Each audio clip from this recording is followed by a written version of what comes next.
folks that don't know you in the audience, please just share a brief background professionally in your... Hey, can you all wave if you've ever seen me anywhere at some point? Woo! I get like about a third of you, which is so cool. So I'm so excited to be here because the journey is very similar to many of you. My parents, when I was born in India, sold everything that they had. In fact, my dad sold his scooter to get me a plane ticket to come to the US. We built a technology company in the Bay Area, so any technology folks in the room have done exactly that. And then I was an investment banker on Wall Street, so I was a banker at Goldman Sachs, and then at Credit Suisse. And then we invested in a small little real estate company in California. It had 1 office and 30 agents. And at that point, we found that the CEO, Chris, was embezzling. And now we had a choice. So I had a chance to take over the business, and it was 2008. In 2008, one home sold in Beverly Hills. Think about this. 1 home sold in Beverly Hills in the fall of 2008. So we took that from 1 office and 30 agents to 22 offices and 700 agents, sold that to Douglas Elliman, and then did a 5-year non-compete after that, bought multifamily. We did telling Chris, we did $1,000 a year for the last 5 years. So all my real estate friends and investor friends in the room, we got to do that. And then started as the president of Rio in December of last year, and we have a lot of real friends in the room, so excited to be with all of you today. Yeah. Woo! Sharran, I want you to share with the audience the story about your Goldman Sachs training experience and the headset store. Yeah. How many of you make phone calls to your clients? Don't lie. Okay. Keep your hands up. How many of you wish you called your clients a little bit more? You know the reason why, right? The reason is sometimes the phone feels heavy. So when I was an investment banker at Goldman, the first day that we showed up, Chris, they handed us a BlackBerry. Anyone remember BlackBerries? Yep. In the crackberry, like my thumb got so fat and tired, right? They hand you a BlackBerry, they hand you a no-limit Amex card, and you're like, you mean I can take my clients out and spend it on whatever I want? This is amazing. And then they give you a headset. And I asked the managing partner, I said, well, what do I do with this headset? I'm not talking to any clients right now. And he said, I want you to put it on for the next 6 months. I want you to plug it into nothing so that you get used to it, to having it on you. Even to this day, I walk in my office right now, I put my jacket away, and I put my headset on, and like the real old school one, Chris, and when I come home, my wife looks at me and she's like, I know you were on calls today because there's an indentation in my hair of the headset. And it's really powerful because when you have something that is a part of you, you can share it very easily. The reason we struggle is because we're like, oh my gosh, I gotta grab my phone, do I text her or I call, should I do a video? But when you know it's a part of you, it's so much easier to share. So if all you did was put your headset on all the time, you'll know that it's a part of you and you'll talk normally because that's how it is to get connected with people. Yeah, I love that. I love that. And probably the first time we met, Sharran, was like 2011-12 time frame. And I remember you just being so gracious with the audience. We were at an event similar to this, not as awesome, obviously, much fewer people. But you were breaking down the operating system that you were building in your brokerage and sharing so much value. Can you just share like the impact as a leader of sharing, of collaborating, of being kind of in that giving mindset, and also the impact for us of teaching others and how that reinforces things for us? Yeah, super good. So you may want to write this down, right? When we listen to something, we get to learn it once. When we teach something, we get to learn it twice. But when we document something, we get to learn it forever. Now, many of you are place partners. When you show up, you have the playbook for recruiting. Why do you feel so good about that? Because you've documented something and you get to learn it forever. You feel so safe in the thing that you built. How many of you have used the place playbooks to help your business? Woo! Yeah, every single hand goes up, right? And the power of that is you're like, if I want to build something, I got something that I can take and deploy into my business.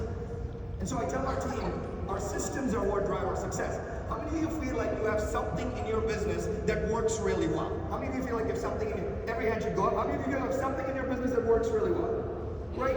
We had something in our business, Chris, that worked well, and I felt like if I kept sharing it, it would get better. It would really get better. And so our recruiting systems, can I give you a tip on how we used to do recruiting or attraction? We got like another 6 people that would like that. So really, really simple call, right? Every single morning from 9:45 to 10 a.m. we had 6 sales managers. Imagine we went from 1 office and 22 agents to 24 offices and 700 agents in 5 years, right? So our entire idea, we needed to recruit. And the way to recruit was to get everybody recruiting together. So we had this call with our sales managers, and what the sales managers did, they would go in order, and they would just tell you, how many appointments did I have yesterday, and how many appointments am I committed to having today? That's it. So if it were Chris and I, Chris would go first, he'd be like, 3-1. Ben would go 1-1. Sharran would go 0-0. How many appointments did I have yesterday? How many am I committed to having today? If I said 0-0, and I came back on the call tomorrow, do you think I'm saying 0-0 again? No, right? Because what it does is it allows me to say I have to level up. And this is all we did every day, Chris. We essentially went from the same call every 15 minutes. How many appointments did I have yesterday? How many am I going to have today? And we just did that. And that's what actually got us completely supercharged. You don't have to do anything else. What it does is it surfaces the numbers that they need to focus on. Otherwise, they're like, oh crap, I got to set up on this call and I have to say 0-0 again. I got to do the activities, right? So it gives you purpose for the activities to do a little better than yesterday. And if you do a little better than yesterday, life gets very good. Yeah, I love that. And I especially love like the succinctness of the reporting. It's 2 numbers, right?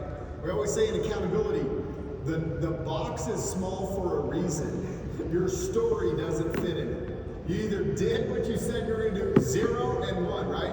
I love that. So what about the role of accountability maybe in the businesses of this audience? If they're not doing it, give us some accountability like nuggets and encouragement.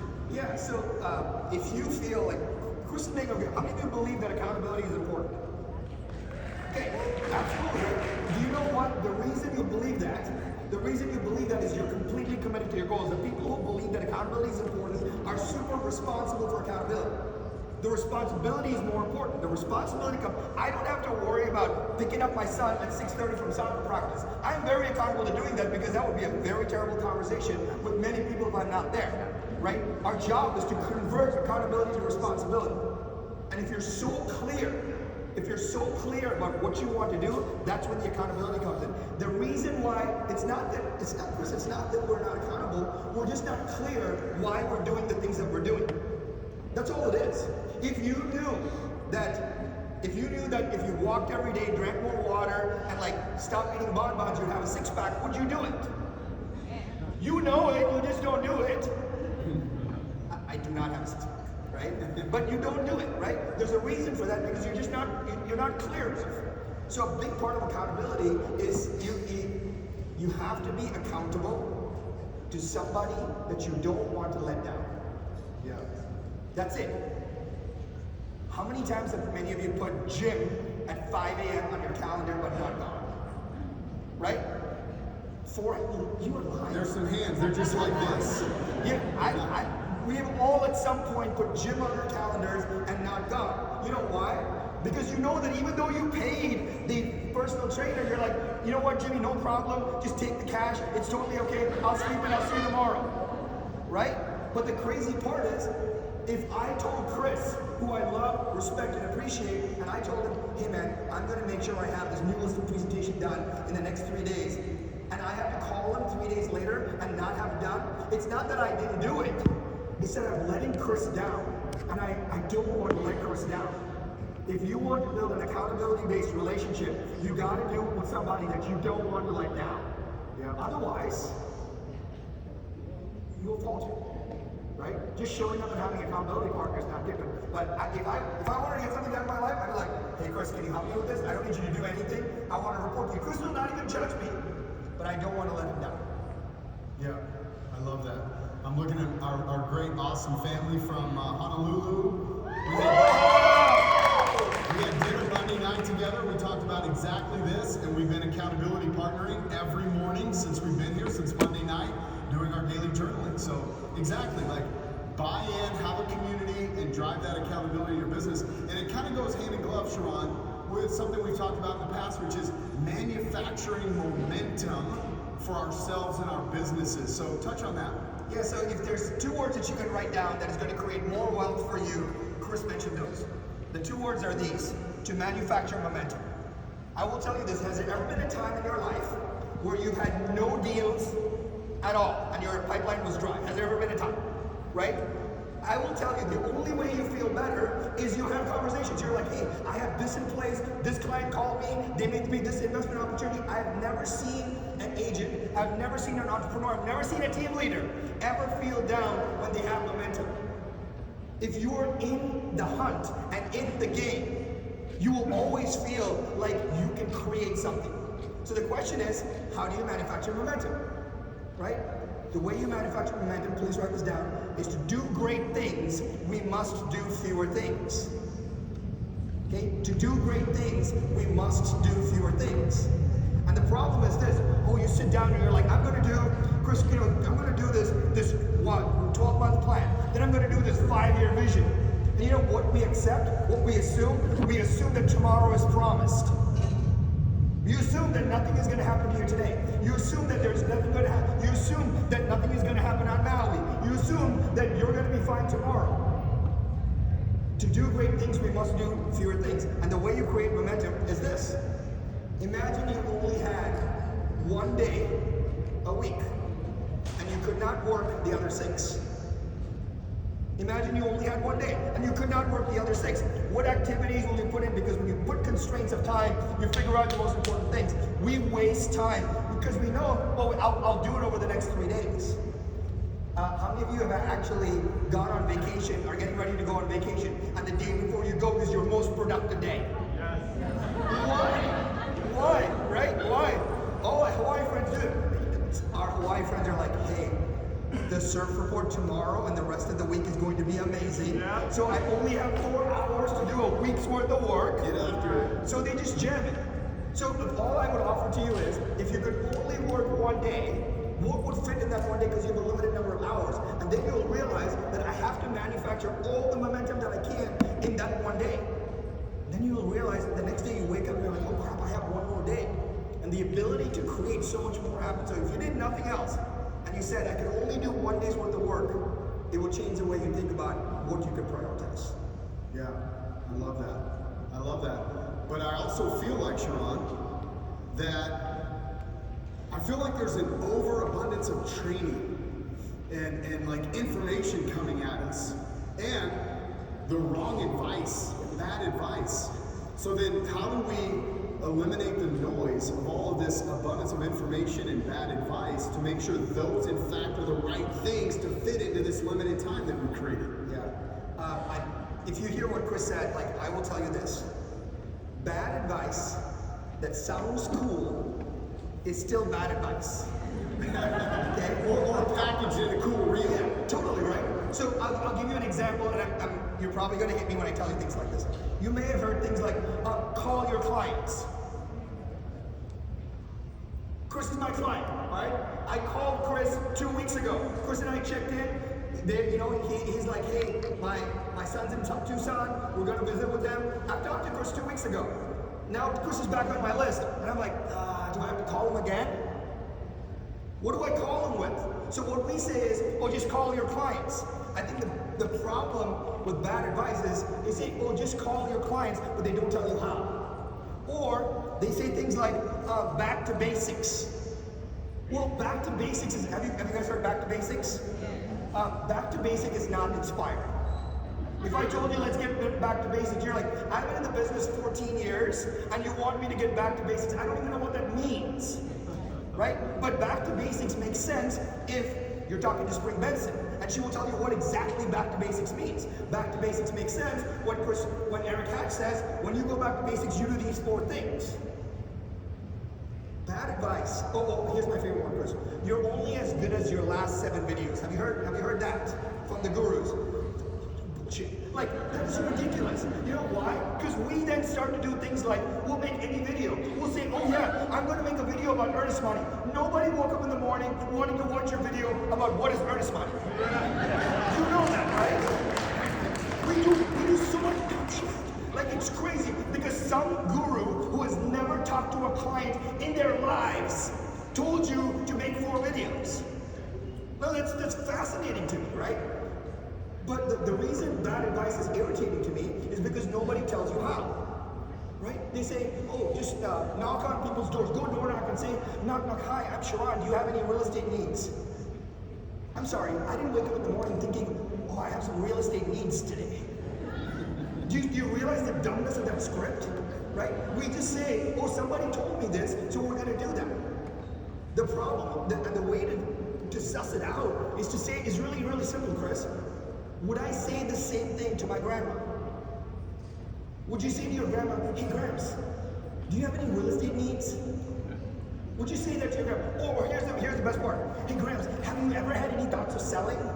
That's dumb. You would never say that. You know why? My friend Chris is an insurance agent, and he laughed at me because he saw the script said that, have you ever had any thoughts of selling? And he says, Sharran, do you know the life insurance equivalent of have you ever had any thoughts of selling? I said, no. He goes, have you ever had any thoughts of dying? Like, think about the dumbness of that thing, right? Instead, what we should say is, has anyone taken the time to sit down and walk you through what it takes to buy a home in today's market? That is a way better script than, have you ever had any thoughts of selling? Now, why do Chris and I, who don't actively talk to clients today, why are our linguistic patterns better than yours? Because we practice. When I'm in the car, by the way, my wife and I, my wife takes the kids in the morning, and we leave home at the same time. And once we were driving, whenever I'm driving, Goldman Sachs days, I role play to the windshield. My family had no idea. So they're following me one day, and I'm just like talking to the windshield. Well, you know, is there ever been a time that someone has told you about this? Has someone talked to you about? I'm like role-playing objections, and my son and my daughter are through the window, like looking at me. They're like, Dad, what are you doing? But the crazy man in the house. The crazy part is, I had a chance to role-play all my dumb stuff before I actually dumped it on a client. Right? You only have to do it 3 or 4 times. And then you realize, how many of you have ever said a script and it's felt weird? Yeah. Right? That means it's weird. Yeah. Right? You're a normal person. Yeah. Right? You're a normal person. It's all a weird script. Doing dumb stuff, right? And so whenever you think about whether advice is good advice or not, just say, hey, if I told grandma, what would she think? It's a really easy test. And the second is it simple enough for me to execute and try? Right? Can I make a video and when you know you made a video about like, oh, here's 3 ways to avoid closing costs, and you know it got 4 views, you knew it was going to get 4 views, but you still make it anyway, right? Would you like to know a quick tip on how to make great videos without you having to stress out? No, they're not. I love these. These 7 people here, right? My Aloha friends. So here's an idea. Please make videos that are already doing well. So you go to YouTube, look at the video that says 7 mistakes that life insurance makes. You literally take that and you make yours. The world has already proven that those videos make sense. If a video's gotten 3 million views, why change the premise? Take the video and make it in your image.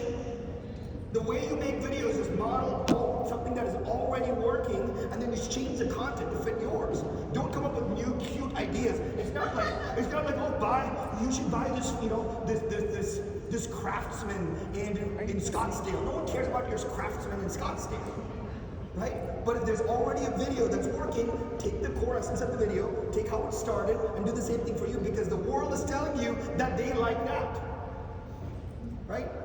Please don't make boring videos. Absolutely. I think there's maybe another element at play that I see, Sharran, is I feel like sometimes we're looking at success in the industry, or what we perceive as success, through the lens of the socials, and we're just mimicking. And we're mimicking their goals, their lifestyle, their, how they dress, how they, materially, how they look. And I think we're missing our authentic self and how we show up authentically as a human being, connecting with other human beings, our clients and future prospective clients. And so maybe there's something that, there that you could speak to, like just being authentic about how we show up as professionals. Chris, you're so spot on, because you may want to think about this quote, which is, when you are middle of the road, you're sure to get hit by the bus, right? We are too afraid to pick a side. We're too afraid to be who we are. We're too afraid. And it's okay. By the way, I'm telling you, it's okay. At some point, you'll realize that nobody cares. I'm telling you, nobody cares. Because if you're doing something really good, and if you're getting a lot of hate, that means you're doing something right, because a whole slew of people love what you're doing. The more you can, how many of you know Grant Cardone? Yeah. Right? I will tell you right now, the folks that didn't raise their hand know him and don't like him. Right? But that's the good part. My social media coach told me this. He said to me, hey, if someone is watching your videos, engaging with your content, and they still hate you, it's okay, they're a fan. Think about that, right? So at some point, we have to choose. You have to choose that if you're a suit and tie kind of guy or a gal, be that way. If you're a t-shirt kind of person, be that way. If you want to curse in your videos, be that way. You will actually get way more people that love you than they don't, because they actually say, wait a minute, Chris is my kind of guy. People when they're on social, they're scrolling. You know why they're scrolling? They're looking to connect with somebody. They want somebody like them. And it is our job to give them us so that they can connect with us. If you're just like someone else, you are trying to have someone else's life, not yours. Yeah. Right? So I would start with that one.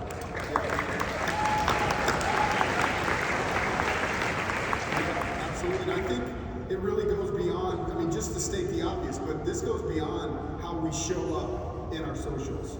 In terms of our authenticity in our scripting, in how we're leveraging, what we say in our emails. Like, I think this authenticity needs to make its way into every aspect of how we show up. Yeah. Right? Yeah. I will say one thing, and if you were not paying attention to anything that I said or anything that Chris said, can you give us 60 seconds?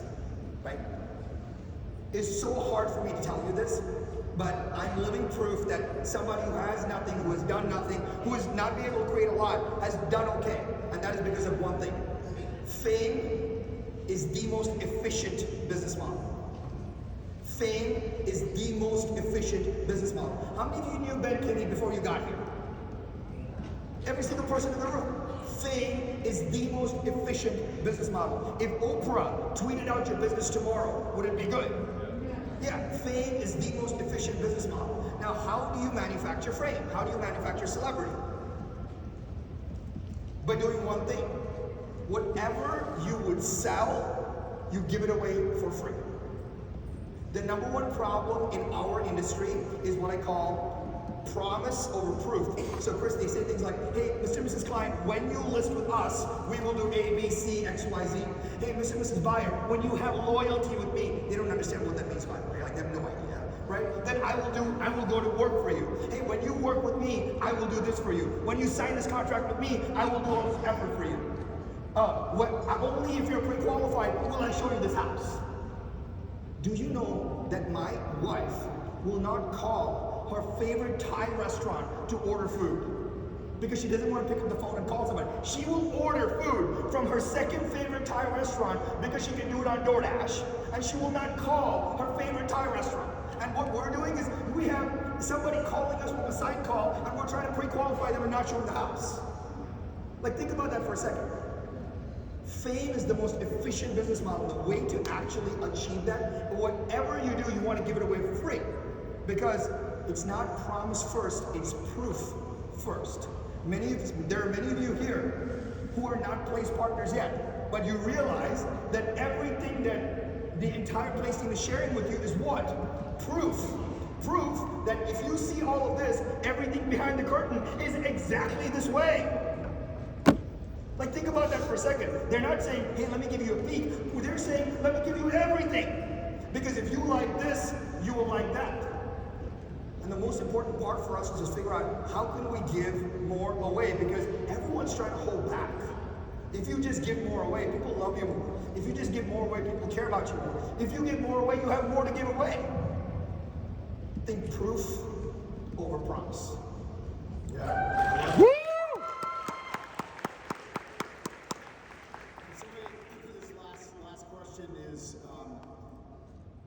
I think instinctively our intuition is to resist competition, to not like our competition, right? Like all of that. Speak to us about the competitive element of we become better with more competition. Maybe change our focus on how we think about competition. Yeah. How many of you sometimes will see, let's say Chris is in your marketplace, right? And you see, man, Chris put out this piece and you have a pit in your stomach. Don't lie, right? There is a competitor in your marketplace that puts out a piece of marketing and you're like, can't believe Sharran Dog got that listing, right? I've been working on, like, we feel that. And I'm telling you, it's okay. It's okay to feel that. Because if you didn't have that, you won't get better. You won't get better. If Chris is my mentor, you know what I would do to him? I would take my marketing piece and go to Chris and say, I would not say, Chris, what do you think? I would not say, Chris, I'm thinking about doing this. I would not say, Chris, my competitor did this, what do you think? What I would say, Chris, is, hey, Chris, do you see this? This is my plan. What is one thing that you will do to upgrade this? When you talk to your mentors and your advisors, don't ask them what they think. Don't ask them for their opinion. Don't ask them if they like it. Don't ask them if you should do it. Don't ask them any of that. Ask them, here's what I'm going to do. How would you upgrade this? Because he has way more experience than I do. He can overlay one idea that can make it better in the pit in your stomach for your competition. So whenever, how many of you have some kind of mentor? Come on, like every hand should go up? Right. The question you should be asking is, hey Sharran, don't say I want to pick your brain. Hey Sharran, I want to show you something. I'd love to see how you would upgrade it. I want to upgrade something that you have. That way it takes pressure off of me and allows me to be super creative to you. That is the way you utilize the mentor. So the reason you have competition is for you to get better. So when you see that, when you feel that pit in your stomach, know that it's our chance to innovate. I love it. Let's give it up for Sharran. Thank